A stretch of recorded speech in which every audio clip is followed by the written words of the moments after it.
Hey guys, so real quick here, I'm just going to give you a quick little demo for the core workout number 2. What you're going to start with is some dead bugs. They're just kind of a primer prep exercise that I want you to use in order to kind of get ready for the rest of the circuit, okay? So you're going to start out on your back, just like this right here. You're going to start just like this. First thing you're going to do is squeeze your abs nice and tight. Then you're going to bring your knees up, so you're roughly 90 in the hip, 90 in the knees. Then your shoulders are going to come up. Hands going to come up, you're going to pull your shoulder blades back. And what you're going to do is you're going to lower your right or left and take your opposite hand, leg, and come up there. And you're just going to go like that. And very important with this, that as you extend, this isn't moving. You're not losing your back. You're pressing your low back into the floor as you alternate back and forth. I don't care if your hand actually touches the floor, that's fine. If you get your hand and foot as far away from each other as possible, that's okay. But you don't lose this. You need to constantly be pressing your low back into the floor. You do that for 10 reps, 5 on each side is great.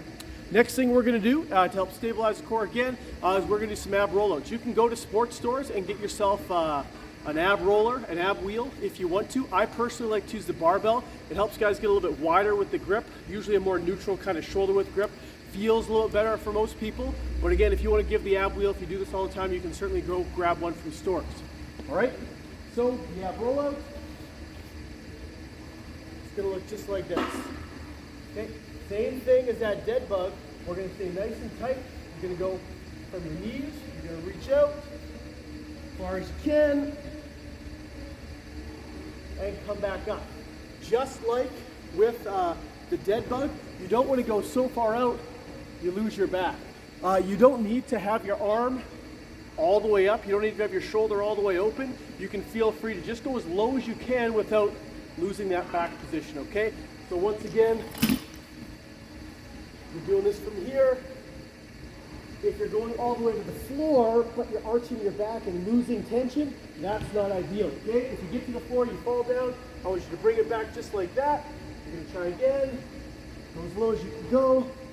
And again, you fall down, come back up, then you find a height you can go to, and come right back up, okay?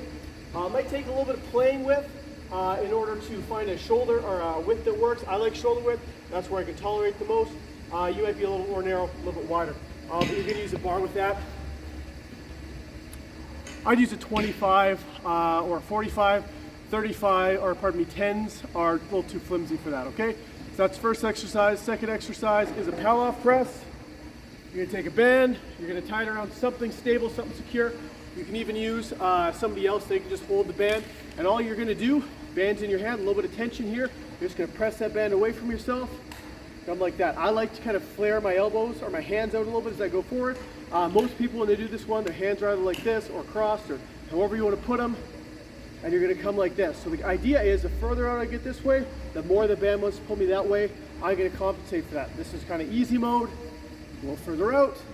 That's a little harder. I want you to start with the red band. Unless you've done this before, you know you can tolerate another band. You keep the abs on nice and tight. We're going to do it from a full kneeling position, so both knees on the ground. You can go from a high kneeling, so a half kneeling position, pardon me, but I'm going to recommend today we go from a double kneeling, okay? So for that one, we are doing 10 reps per side, okay? Next up, we're going to do a hollow rock. And we're going to do it for a Tabata interval. So 20 seconds work, 10 seconds rest. This one should really get the core fired up, okay? How we're going to start this? Very similar to the dead bug we were just doing, or we started with as our primer. You get your abs on nice and tight first. Press that low back into the floor. Then the knees come up, then the hands come up like this. Then you're going to take your foot and your feet and your hands as far away from each other as possible, and then you're going to move them both like this. You're just going to rock for 30 seconds. Okay? Basically, the idea is this is kind of like you're the bottom of a rocking chair or the bottom of a boat kind of thing. It should be a nice round kind of situation going down there by your hips, low back. You're maintaining that tension there, okay? If you lose tension and say like your feet and hands are kind of moving in opposition to each other, but they're not really connected by your abs, take a break, reset, get yourself back into this position here. Okay, I can control my lower back, I'm controlling my spine. Hands are up, get them further away from each other. The closer they get to the floor, the harder, which is good, but it's not good if you're losing your back there, okay? If you're really clunky and you're like swinging your arms all over the place, that's not ideal. Again, you want to be as rigid as possible. making that bottom of a rocking chair shape. Last thing we're gonna do, kind of for a cool down, we're gonna do some bird dogs, okay? Basically just like the dead bug, this is kind of the opposite. We're flipping it upside down. You're gonna be on fours, nice neutral spine position, okay?